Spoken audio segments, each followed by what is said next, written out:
আজকের আলোচ্য বিষয় কি বললাম ভাই, শুনেছেন সবাই? বলেন তো কি বলেছি? জি, মওত, মৃত্যু। এবার আল্লাহ মওতের ব্যাপারে কি বলছেন? আল্লাহ তাআলা চ্যালেঞ্জ করেছেন 5টা। আমি আপনাকে 4টা চ্যালেঞ্জ বলবো, একটা বলবো না, কিন্তু অন্য বিষয়ে পড়বে। আল্লাহ 4টা চ্যালেঞ্জ করেছেন সারা পৃথিবীর মানুষকে। বিজ্ঞানী হওয়া, তুই যত বড় দার্শনিক হ, এই 4টা বিষয় প্রত্যেক মানুষকে ফেলিওর হতে হবে, এর ধারে কাছে যেতে পারবে না। 1 নম্বর আল্লাহ বলছেন বিসমিল্লাহির রহমানির রহিম, কুল্লু নাফসিন যায়িকাতুল মউত সুম্মা ইলাইনা তুরজাউন। রব্বুল আলামিন চ্যালেঞ্জ করেছেন প্রথমে 1 নাম্বার, প্রত্যেক প্রাণীকেই মরতে হবে। পৃথিবীর আপনি অন্য কোনো বিষয়কে আপনি না মানেন গা। পৃথিবীতে নাস্তিক আছে যারা অনেক বিষয় মানে না, ইসলামকে তো তারা বিশ্বাসই করে না, অনেক বিষয় আছে তারা মানে না, কিন্তু মৃত্যু এমন একটা সাবজেক্ট, এমন একটা বিষয়, নাস্তিক পর্যন্ত বলে মরতে হবে, মরতে হবে, মরতে হবে। আমার আল্লাহ বলেন কুল্লু নাফসিন যায়িকাতুল মউত, প্রত্যেক প্রাণীকে, প্রত্যেক আত্মাকে মৃত্যুর স্বাদ গ্রহণ করতে হবে। এটাই বিষয় সবাই একমত, মরতে হবে, মরতে হবে, বাঁচার কোনো কায়দা নাই। অথচ অনেক মানুষ বেখেয়াল হিসাবে চলে, মরতে হবে রে, এটা নিয়ে আমাদের কোনো আর চিন্তা নাই। ভুলে গেছি মরতে হবে, কথাটা ভুলেই গেছি। খালি একটা কথা চোপার জোরে বলে মরবো তো একদিন, দেখা যাবে, মরবি একদিন। কিন্তু বন্ধুরে, মরবেন যখন নিশ্চিত আপনি বাঁচতে পারছেন না, এরপরে আমার আল্লাহ বলছেন সুম্মা ইলাইনা তুরজাউন, এবং তোকে আমার কাছে ফিরে আসতে হবে। এখানে 2টা সাবজেক্ট আছে। 1 নম্বর বিষয় মরতে হবে, সবাই মেনে নিয়েছে, সবাই গ্রহণ করে নিয়েছে, কিন্তু 2য় নম্বরটা সবাই মানেনি। সুম্মা ইলাইনা তুরজাউন, আমার কাছে ফিরে আসতে হবে, এই কথাটা কিন্তু অনেকেই মানে না। আবু সাঈদ খুদরি রাদিয়াল্লাহু তাআলা আনহু, বুখারী এবং মুসলিমের হাদিসে আছে, বিশ্বনবী বর্ণনা দিচ্ছেন, বলছেন একটা আগেকার যুগে এমন একটা লোক ছিল, এমন একটা ব্যক্তি ছিল, যেই ব্যক্তিটা টাকাওয়ালা ছিল, পয়সাওয়ালা ছিল। আল্লাহ তাকে অনেক ধন ভান্ডার মাল দিয়েছিলেন, এতটা টাকা পয়সা। এবার যখন তিনি মারা যাচ্ছেন, মারা যাওয়ার সময় সন্তানদেরকে বলছেন, ওরে আমার কলিজার টুকরা রে, ওরে আমার সন্তানেরা, বলো বলো আমি কি তোমাদের সঙ্গে কোনো খারাপ ব্যবহার করেছি কি? তোমরা আমার ব্যবহারে, কোন আমার কথায় তোমরা কষ্ট পেয়েছো কি? বেটারা বলছে আব্বা জান, না না না, আমরা আপনার কথায় আমরা কোনো দুঃখ পাইনি, এবং আপনি আমাদের কাছে একজন ভালো মানুষ। এবার ওই ব্যক্তিটি বলছেন, বেটারে আমি আমল পূর্ণ করতে পারি না, আমার আমলের মধ্যে ঘাটতি রয়ে গেছে, আমি ভালো কাজ করতে পারিনি। তবে বেটা শুনে নাও, আমি মারা যাব, কিন্তু মারা যাওয়ার সময় যখন আমি মারা যাব বেটা, তখন তুমি আমার লাশটাকে মাটিতে পুঁতবে না, বরং তোমরা কি করবে, আমার লাশটাকে তোমরা আগুনে জ্বালিয়ে দেবে। আগুন লাগাবে। কেন করবো আব্বা? আগুন তোমরা এই জন্য লাগাবে, যদি আমাকে মাটিতে শুয়ে দাও তাহলে আল্লাহর কাছে আমি ধরা খেয়ে যাব, আর যদি তোমরা আমাকে পুড়িয়ে দাও তাহলে হয়তো আমি আল্লাহর কাছে বেঁচে যাব, আল্লাহর কাছে ধরা খাবো না। তোমরা আমাকে পুড়িয়ে দিবে, পুড়িয়ে দেওয়ার পর যে ছাইটা তোমরা পাবে, আমার টুকরোটা পাবে রে, ওটা তোমরা কি করবে, প্রবল বেগে যখন হাওয়া আসবে, দ্রুত গতিতে ঝড় বইবে, তখন তোমরা আমার ওই দেহর ছাইটাকে তোমরা উড়িয়ে দেবে বাতাসে, আমার ছাই চারদিকে ছিটকে চলে যাবে, আমি আল্লাহর কাছে ধরা খাবো না। কিন্তু আমার আল্লাহ বলছেন সুম্মা ইলাইনা তুরজাউন, তুই যেখানেই থাক না কেন, তুই যেখানেই থাক না কেন, আমি আল্লাহ বলছি তোকে আমার কাছে ফিরে আসতে হবে। যখন ওই লোকটা আল্লাহর কাছে সামনাসামনি হয়েছে, ভয় বিধ্বস্ত হয়ে গেছে, আল্লাহ বলছেন কি ব্যাপার, তোর ছেলেদেরকে কি বলেছিলি? বলেছিলি পুড়িয়ে দিতে, ছাই উড়িয়ে দিতে, তুই আমার কাছে ধরা খাবি না বলে, কিন্তু তুই তো আমার কাছে হাজির হলে। তখন সে আল্লাহ বলছে না, তখন ওই লোকটা বলছে যে আল্লাহ আমি তোমার ভয়ে আমি এই কাজটা করতে বলেছিলাম বেটাদেরকে। আল্লাহ বলছে যা আমি তাও তোকে রহম করে দিলাম। এটা ইমানদার বিশ্বাস করবে 100-তে 100, তাই তো? ইমানদারের কোনো মানে সমস্যা আছে যে না এটা হবে না? না, কারণ একজন মুমিন তো আখিরাতকে বিশ্বাস করবে, কিন্তু এটা সবাই নিবে না। কিন্তু এখন বিজ্ঞানী বলছে না, বিজ্ঞানীর একটা আবিষ্কার করেছে যে না, মানুষ মরবে কিন্তু মরার পর শেষ নয়। বিজ্ঞানী এখন বলছে শেষ নয়, এরপর বলবে না। আপনি যত বিষয় যদি আপনাকে বলা হয় যে সমস্ত বিষয়কে একত্রিত করে দাও, কিন্তু একটা বিষয় স্থান পাবে, তার নাম হচ্ছে মওত। মওত হচ্ছে একটা যানবাহন। এই যে আপনি এখন যদি মনে করেন আপনার এই খড়গাটি থেকে আপনি উমরপুর যাবেন, তাহলে আপনাকে একটা যানবাহন, একটা গাড়ি লাগবে কি লাগবে না? লাগবে। হাঁটতেও পারবেন, সময় লাগে, কিন্তু যানবাহন, গাড়ি, বাস হোক, সাইকেল হোক, লরি হোক, যাতেই হোক আপনি চলে যাবেন, দিয়ে আপনি উমরপুর পৌঁছাবেন। কিন্তু এই যে কাল দুইটা, ইহকাল আর একটা কি বলেন তো, পরকাল বা আখেরাত। এই আখেরাতের জিন্দেগি হচ্ছে এর যাওয়ার একটা মাধ্যম হচ্ছে কোনটা? তার নাম হচ্ছে মওত। এটা একটা যানবাহন। মওত একটা খাবার। আপনি ভাত খান, রুটি খান, পায়েস খান, কিন্তু মওত হচ্ছে একটা খাবার। এটা আপনাকে কিছু তথ্য আজকে দিয়ে যাব। মওত হচ্ছে এক ধরনের খাবার, আর আল্লাহ তাআলা ওটাই ধরেছেন, আয়াতটা ওটাই পড়েছি। মওত হচ্ছে সুখ সংবাদ আবার দুঃখ সংবাদ। সুখ সংবাদটা মুমিনের জন্য, দুঃখ সংবাদটা হচ্ছে কাফেরদের জন্য। মওত এর কোনো সিরিয়াল নাই। আছে? আপনারা 4 ভাই, ধরেন আপনারা 4 ভাই, বড়, মেজো, সেজো, ছোট, তাই তো? 4 ভাই, কিন্তু এসেছেন মায়ের পেট থেকে সিরিয়াল বাই সিরিয়াল। আগে বড় আসবে, তারপরে 2 নম্বর, তারপরে সেজো, তার নম্বর 4 নম্বর, তাই তো? এটা নিয়ম তো এটা।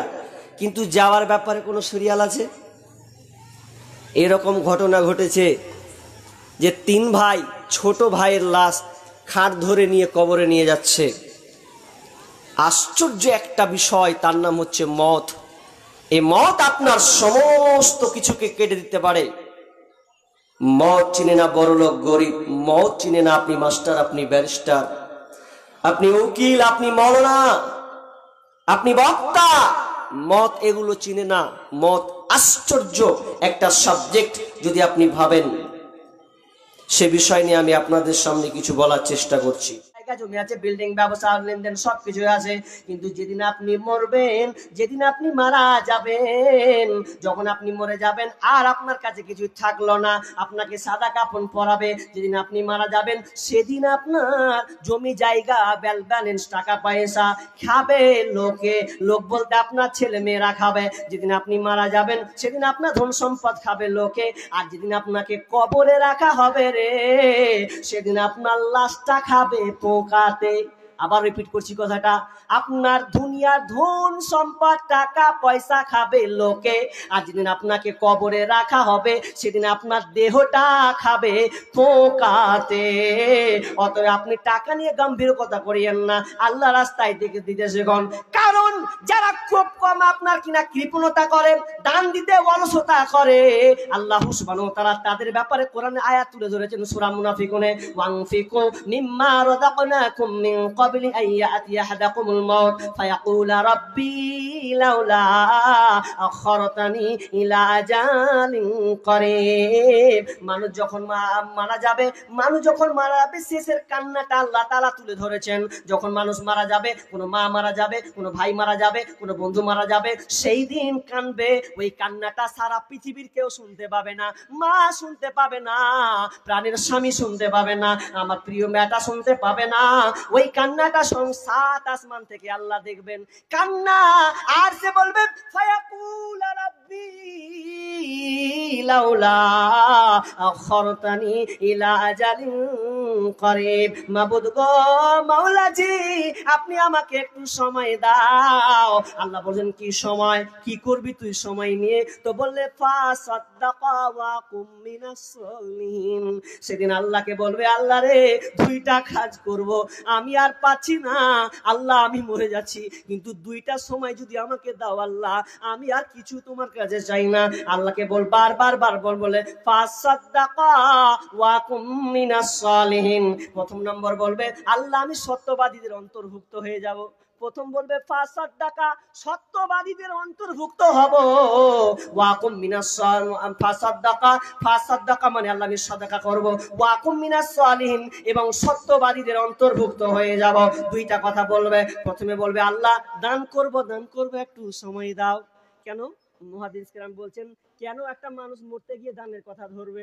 নামাজের কথা কেন ধরবে না? হজের কথা কেন বলবে না? সিয়ামের কথা কেন বলবে না? দানের কথা প্রথমে কেন বলবে? দান এই জন্য বলবে, সিয়াম আপনি রাখতে গেলে মিনিমাম 12-14 ঘন্টা লাগবে কি লাগবে না? নামাজ পড়তে গেলে মিনিমাম আপনি যদি 2 রাকাত পড়েন তো 5 মিনিট লাগবে কি লাগবে না? লাগবে। কিন্তু ওগুলো বলবে না। মরার শেষ মুহূর্তে প্রত্যেকটা ব্যক্তি বলবে, আল্লাহ প্রথমে আমি দান করব, দান এই জন্য করব, পকেটে আছে আপনার 100 টাকা, 5 টাকা এনে ফাঁকাম করে দিয়ে দিলেন, সময় লাগলো কি? সময় লাগলো না, ফাটাফাট আপনি দিয়ে দিলেন। তো আল্লাহকে ওটাই বলবে, আল্লাহ ফাসাদ্দাকাকে সাদাকা করব, ওয়াকুম মিনাস সালিহিন, এবং সত্যবাদীদের অন্তর্ভুক্ত হয়ে যাব। যে আমার আল্লাহ উত্তর দিবে, ওয়ালাইয়াখিরাল্লাহু নাফসান ইযা জাআ আজালুহা আল্লাহু খাবীরুম বিমা তা'মালুন। আল্লাহ বলছেন, না না না, আর তোমাকে সময় দেওয়া হবে না, তোমার কেনে কোনো লাভ হবে না। 2টা কথা বলবো। এক, আল্লাহ আপনাকে 3 বেলা খাওয়ান, আপনি খাচ্ছেন, আপনি খুব যে গরিব তা নয়, আপনার কাছে টাকা মাল পয়সা সবকিছু আছে, আল্লাহটা পরীক্ষা করছেন। কিন্তু আফসোস লাগে কোনখানে জানেন? যখন পত্রিকাগুলো পড়ি, যখন ফেসবুকগুলো যখন দেখি, ইউটিউবগুলো যখন সার্চ করি, তখন প্রত্যেকটা বৃদ্ধ বাপ কান্না করে বেশিরভাগ। কারণ 4টা সন্তান, 3টা সন্তান, 7টা সন্তানকে কত লালন পালন করে মানুষ করেছে গো। এরপরে ওই কিছু বাপকে দেখছি মিডিয়ার সামনে কান্না করছে যে পারলে বেটারাকে মানুষের মতন মানুষ বানায়, মানুষের মতন মানুষ বানায়ও। কেন? যে একটা ডাক্তার, যে একটা বেলে উকিল, একটা বেলে ব্যারিস্টার, তো কি আবার মানুষ কি বানাবে? মানুষ বানায়নি? বলছেন না, ও ব্যারিস্টার হয়েছে, ও মাস্টার হয়েছে, ও ডাক্তার হয়েছে। আর ডাক্তারের কথা বলিয়েন না, ডাক্তারের কথা আর বলিয়েন না। একটু চুলকালি মলম দিয়ে ছেড়ে দিছে। যদি ডাক্তার থাকেন তো আগে ভুল ভাববেন না আমাকে। আমি যেটুকু, আমার বয়স এখন 27, আমি এখন ভাবছি অন্য কিছু দেখেছি চোখের সামনে। এর আগে যখন আমার শরীরে যখন টাইফয়েড ধরা পড়লো, এমন ভাবে রিপোর্ট মারলে শালা উল্টা পাল্টা করে ধুয়ে দিয়েছে। ডাক্তার বলছে, তোর রিপোর্ট কে করলে রে? আমি কি করবে, বাইরে সব বসা আছে পান্ডা ফান্ডা, বলছে রিপোর্ট একটাও ঠিক নাই, সব নিয়ে নিজে মরলি করে চলছে ওইভাবেই। আর একজনকে দিলাম, ও ঠিক রিপোর্ট নিল 700 টাকা 900 টাকা নিলে, বলছে এবার দেখেন এ ধরা পড়লো। মানে এমন চলছে, হসপিটাল পর্যন্ত দালালের হাতে চলে গেছে গো। আগেকার ডাক্তার কত ভালো ছিল, আহা। গাজালটা বলবো, 2টা ভাই, একটা ভাই ছোট ভাই জোরজবস্তি করে বাপের জমি গেলাকে নামে লিখে লিখে সদর গেলাকে, আর ওই গ্রামের আপনার গোড়া পাতাল কুণ্ডে বাঁশতলা ফাঁসতলা যা আছে ওগুলো দিয়েছে বড় বেটাকে, বড় ভাইকে দিয়ে দিয়েছে। আপনাকে মাস্টার প্রফেসর বানিয়ে নিয়েছে। বানিয়ে নেওয়ার পর এবার বলছে যে এর বাপ যখন মরছে তখন কইছে, 2 ভাই বলছে হাবিল আর কাবিলে কইছে, হ্যাঁ রে বাপ তো সবই জমি গেল, সবই দামি দামি রে, টাটকা টাটকা একবারে, সবই লাল গোলার খালি ইয়াতে রে, আর জমি পুরা উম্মপুরের রে, একটাও গ্রামে জমি নাই। তো আব্বা যদি গ্রামের বাঁশতলা গালা যদি জাগালা পাইতো, তো আব্বাকে ওখানে পুঁতে দিয়ে চলে আসতো।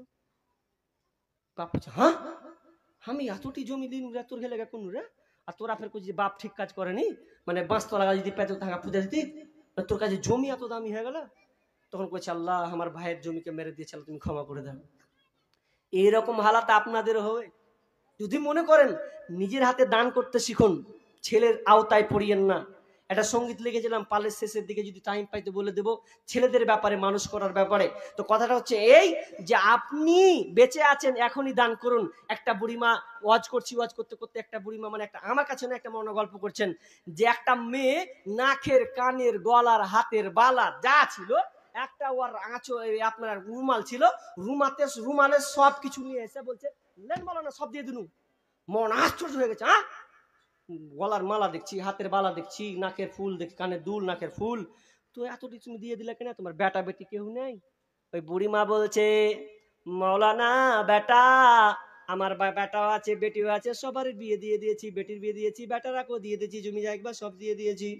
আমি এখন বেঁচে আছি, আমার স্বামী নাই, আমি বেঁচে আছি, আমিও মরে যাব, আমার বয়স হয়ে গেছে, অনেক বয়স হয়ে গেছে, আর কিছুদিন হয়তো বাঁচব, কিন্তু আমি যে নাকেরটা দিলাম, কানেরটা দিলাম, গলা হাতটা দিলাম, হাতের বালা দিলাম, এটা কার বানানো একটু জেনে নাও। এটা আমাকে আমার দিয়েছে আমার স্বামী, গলা বালাটা দিয়েছে আমার মা, এগুলো আমাকে দিয়েছে, এটা হচ্ছে আমার প্রিয় জিনিস, এটা আমি মহাব্বতে যেটা ভালোবাসি, আমি হাতের বালাকে ভালোবাসি, গলার হারকে আমি ভালোবাসি, এই জিনিস আমার বেটাকে দিব না, বেটিকেও দিব না, বেটিকে যদি দিই তো ও আবার বিক্রি করবে কিংবা জমি নেবে, কিন্তু এই জিনিসটা আমি পৃথিবীর কাউকে দিব না, আমার বেটাকেও দিব না, বেটিরাকেও দিব না, এটা আমার প্রিয় মহাব্বতের জিনিস, এটা আমাকে স্বামী বানিয়ে দিয়েছে, গলার হারটা আমার আপনার মা আমাকে দিয়েছে, এটা আমি পেয়েছি, এটা কাউকে দিব না, এটা আমি দিয়ে দিলাম আল্লাহকে, আল্লাহকে জমা দিয়ে দিলাম, যেদিন আমি মরে যাব সেদিন আমি আল্লাহকে বলবো, আল্লাহ রে, তুমি আমাকে যে হাতের গলাটা, মা কানে দুলগুলো দিয়েছিলাম, ওগুলো তুমি আমাকে ফিরিয়ে দাও। বলে মাসিকে বলি, মা বাপের বাড়ি যাবে না, তো ওই মাটা বলে, কি করতে যাবো রে ভাতিজা, কি করতে যাবো রে ভাগনা, আর মা তো নাই, মা গেলে বাপের বাড়িটা যেতাম, ওই মাকে দেখতাম, ওই চাচিকে দেখতাম, ওই মাসিকে দেখতাম, বারবার খালি মায়ের বাড়ি যেত যতদিন মা ছিল, যেদিন মা মরে যায় কোনো বোন আর কোনো চাচিকে দেখতে পাওয়া যায় না যে তার মনটা টানে মায়ের বাড়ি যায়। সাহাবী জিজ্ঞাসা করছেন, ইয়া রাসূলুল্লাহ, এবার বলেন তো কোন মুমিনটা হচ্ছে জ্ঞানী, কোন মুমিনটা হচ্ছে প্রকৃত জ্ঞানী বেনিয়ার, একটু বলেন। বিশ্বনবী বললেন, ওই লোকটা জ্ঞানী, ওই মুমিনটা জ্ঞানী যে সব সময় মওতকে নিয়ে চিন্তা করে, মওতকে নিয়ে বারবার ভাবনা করে, কারণ মওত আপনার প্রেরণা যোগায়, মওতকে নিয়ে যদি মানুষ চিন্তা করে, ভাবে রে, বারবার যদি স্মরণ করে, সে কোনোদিন খারাপ কাজ করতে পারবে না, পারবে না, অন্যায় কাজ তার দ্বারা সম্ভব হবে না যদি সে মওতকে বারবার স্মরণ করে। এই মওতকে স্মরণ করতে হবে। যদি মওতকে আপনি স্মরণ করে জীবন যাপন করেন, জীবনটাকে চালানো, অতিবাহিত করেন, আল্লাহ সুবহানাহু ওয়া তাআলা স্মরণ করিয়ে দিয়েছেন, ও পৃথিবীর মানুষ, কাইফা তাকফুরুনা বিল্লাহি ওয়া কুনতুম আমওয়াতান ফাহইয়াকুম সুম্মা ইউমীতুকুম সুম্মা ইউহয়িকুম সুম্মা ইলাইহি তুরজাউন।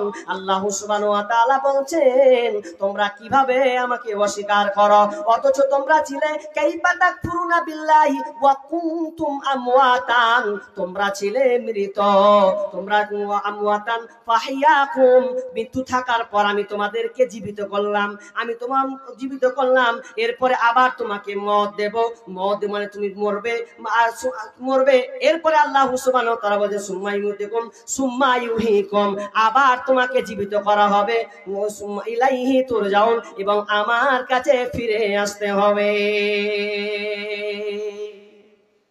মরতে হবে, কিন্তু মরবেন যখন একটা জিনিস ভাবেন।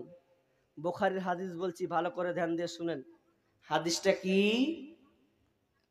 আল্লাহ রাসূল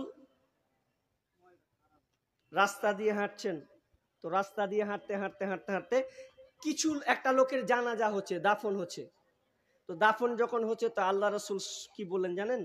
ওয়াজাবাত, ওয়াজাবাত, এই কথা বলে তিনি রাস্তা দিয়ে চলে গেলেন। সাহাবীরা শুনতে পেলেন, আল্লাহ রাসূল একটা শব্দ বললেন, ওয়াজাবাত। ওয়াজাবাত আবার কি? এরপরে আরেকটা কবরস্থান দিয়ে তিনি পাশ দিয়ে যাচ্ছেন, দিয়ে আবার বলছেন ওয়াজাবাত। তো ওয়াজাবাত বলে তিনি সাহাবীরা আবার প্রশ্ন শুরু করে দিলেন, মা ওয়াজাবাত, ইয়া রাসূলুল্লাহ, ওয়াজাবাতটা কি? কেন আপনি ওয়াজাবাত শব্দটা দুবার ব্যবহার করলেন? ওয়াজাবাতটা কি? এবার ক্বালা লাহুল জান্নাহ। এবার প্রথম নবী বিষ্ণু বলছেন, ও আমার সাহাবীরা, তোমরা প্রথমে দেখেছো যে কিছু লোক তারা কিনা একটা মওতের প্রশংসা করছে। লোকটা কত ভালো ছিল রে, কত ইমানদার ছিল, লোকটা খুব ভালো ছিল, ব্যবহার ভালো ছিল। এই করতে করতে লোকটার প্রশংসা কয়েকটা লোক করলো, তো বিষ্ণু বলেন ওয়াজাবাত, লোকটা জান্নাতি হয়ে গেল। আর একটা দেখলাম কিছু লোক আর দুর্নাম গাইছে, ছি ছি কত 2 নম্বর ছিল, লম্পট ছিল রে, কত বদমাশ ছিল, মুখের বেটা, মরেছে তো ভালো হয়েছে। কয়েকটা লোক খালি ওর দুর্নাম গাইছে। তো বিষ্ণু বলছেন কম ওয়াজাবাত লাহুন নার, তার মানে বিষ্ণু বললেন ওরা হলো যারা ওর জন্য জাহান্নামটা ওয়াজিব হয়ে গেল। দুটা তথ্য এখানে ভালো করে নেন, আপনিও মরবেন আমিও মরবো। এবার আপনাকে চলছি, চাচা বাপজি যা আছেন, মা বোন সকলকে বলছি, হাদিসটার দিকে লক্ষ্য করুন। আপনিও মরবেন আমিও মরবো। এবার আপনি যখন মরবেন তো আপনি এটা ইয়াকিন রেখেছেন যে আমি যেদিন মরবো তো আমার 10টা লোক আমার পক্ষে আসবেই, ভালো লোক প্রশংসা করবেই, এরকম আপনার আকাঙ্ক্ষা আছে বা এরকম আপনার মন বলছে? কি করে বলবে? পাশের কাকাতো ভাইয়ের সঙ্গে লড়াই করে রেখেছেন, জমি মেরে খেয়ে রেখেছেন, সম্পর্ক বিচ্ছেদ করে রেখেছেন, শালাকে দমকে দেবো, মানে খুব লাঠির পাওয়ার চলেছে, খুব লাঠি, গরিবকে দেখেছে ও লাঠির পাওয়ার। আর লাঠির পাওয়ার তো বেশি দিন টিকে না। হ্যাঁ, লাঠির পাওয়ার বেশি দিন টিকবে না, খালি ব্যালেন্সটা শেষ হতে দেন, আর হাওয়া চাক্কা সব বন্ধ হয়ে যাবে। তা ওই সময় যদি ও মরে, আর ও যতই ইমাম যতই দোয়া করুক, আল্লাহ বিল্লাহ করে আল্লাহকে জান্নাতে ভরে দাও, যদি সেই সময় 8টা 5টা 6টা 10টা লোক যদি সাক্ষী দিয়ে দেয় যে সালাম মরেছে তো ভালোই হয়েছে, এরকম যদি বলে দেয়, তাহলে আপনার জন্য জাহান্নাম ওয়াজিব। কি করবেন? আর যদি আপনি ভালো হন, মা বোন, আপনার চরিত্র যদি ভালো হয়, চরিত্র যদি ভালো হয়, যে আপনার প্রতিবেশী যদি বলেন না আমি এটা ভালো ছিল, ইমানদার ছিল, কথাবার্তা খুব ভালো ছিল, আল্লাহ তুমি তাকে রহম করো, এইরকম যদি আপনি দুয়া পান, তাহলে আপনি জেনে নেন আপনি জান্নাতে, নচেত আপনার জান্নাত মিলবে না, জাহান্নাম ছাড়া আর কোনো আপনার স্থান নাই। তাহলে মওতকে নিয়ে ভাবেন। এবার আমি শেষ পার্টের দিকে চলে যাব, কারণ আমাকে দেখতে হবে নাকি, হ্যাঁ দেখতে হবে শেষ পার্ট। এবার মরণকে স্মরণ, লাস্ট চান্স, এটা ভালো করে গুরুত্ব সঙ্গে শুনবেন। মরণকে স্মরণ করলে আপনার কি ফায়দা আসবে, কতটা ফায়দা, কিন্তু আমরা আজকালকার মরণকে কিভাবে স্মরণ করি, যেমন করে মরণ স্মরণ করা উচিত সেভাবে কিন্তু আমরা করি না। মরণ শিক্ষা আল্লাহ বলছেন তোমরা মরা বিষয় যে মরণকে স্মরণ করো, মরণ তোমার সাথ তোমার তিক্তকে সে কেটে দেয়।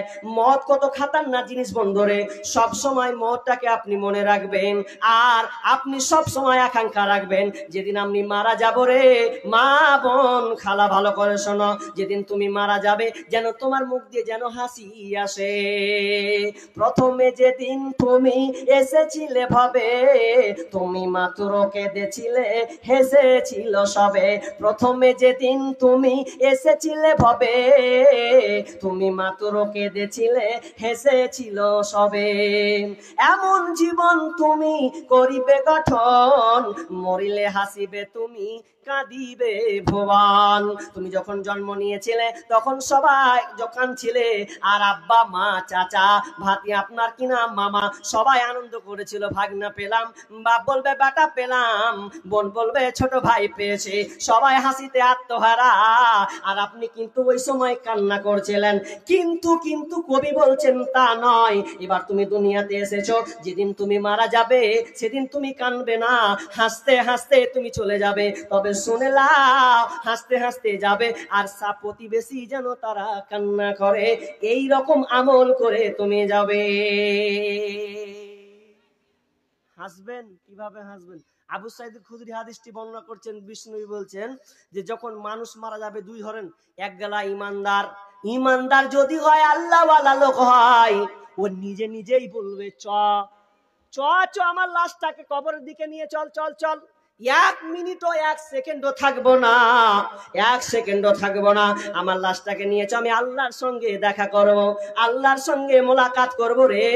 আমি আগে বলেছি আপনার মত হচ্ছে একটা পর্দা, মত হচ্ছে একটা খাবার, মত হচ্ছে একটা যানবাহন। যারা ইমানদার হবে, তারা যখন ইমানদার হবে, যখন তারা মারা যাবে, তো আপনার কিনা বলবে গ্রাম লোককে আমার লাশটাকে তোমরা তাড়াতাড়ি দিয়ে চলো।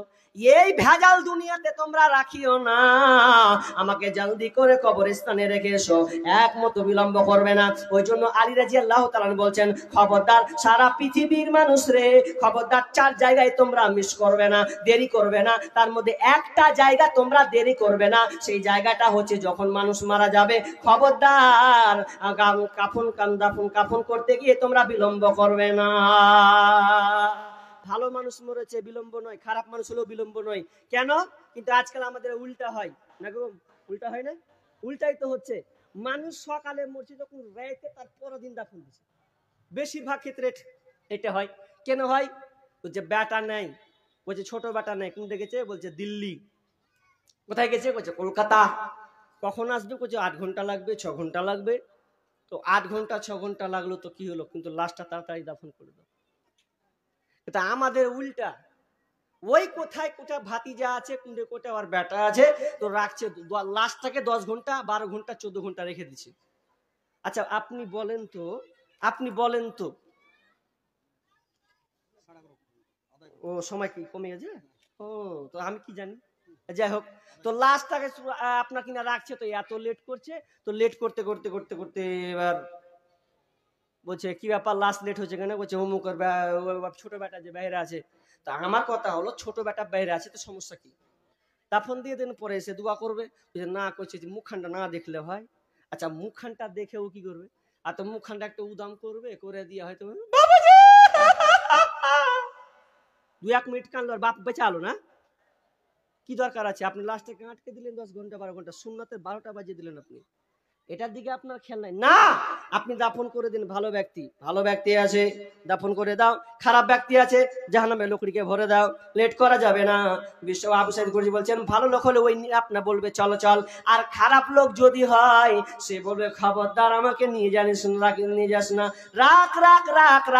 অথচ আজকে মানুষকে দেখবেন কবরকে বলে স্মরণ হয় না, আপনার কিনা মৃত্যুকে বলে স্মরণ হয় না। মৃত্যু যে কত ভয়ঙ্কর, স্বামী স্ত্রী বন্ধন কেটে দেয়, বাপ মায়ের সম্পর্ক কেটে দেয়, প্রতিবেশী সম্পর্ক কেটে দেয়, এটা নিয়ে কেউ ভাবে না।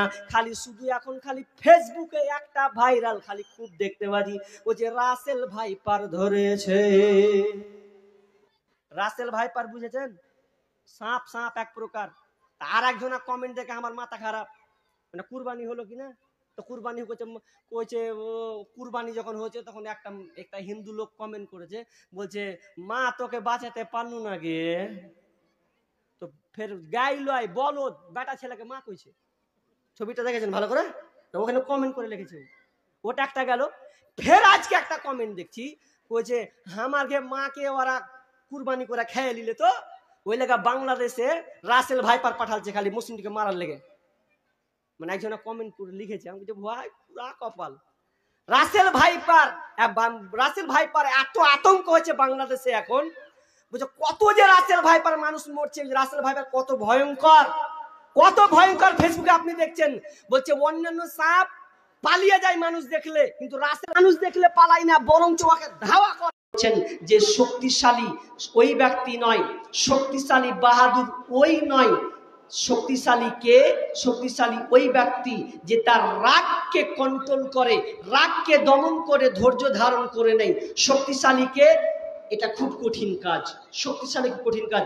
আপনি একজনকে একবারই মারবেন, সারাকে ফাটিয়ে দেবেন, একদম মেরে দিলেন, কিন্তু ওটা শক্তিশালী নয়। শক্তিশালী ওই হাদিসের ভাষায় যে নিজে মারতে পারবে, অথচ তাকে নিজেকে কন্ট্রোল করলো, দমন করলো, যে না আমি তোকে মানলাম না। তো বিষ্ণু বলছেন ওই ব্যক্তি হচ্ছে সবচাইতে বাহাদুর, যে নিজেকে ধৈর্য ধারণ করলো, অটল থাকলো, অবিচল থাকলো, নিজেকে সবর করে নিল। তাহলে আমাদেরকে ওই রকম সবর হতে হবে, খালি ফাইট জোরে নয়, আপনাকে সবরের মাধ্যমে শক্তিশালী দেখাতে হবে।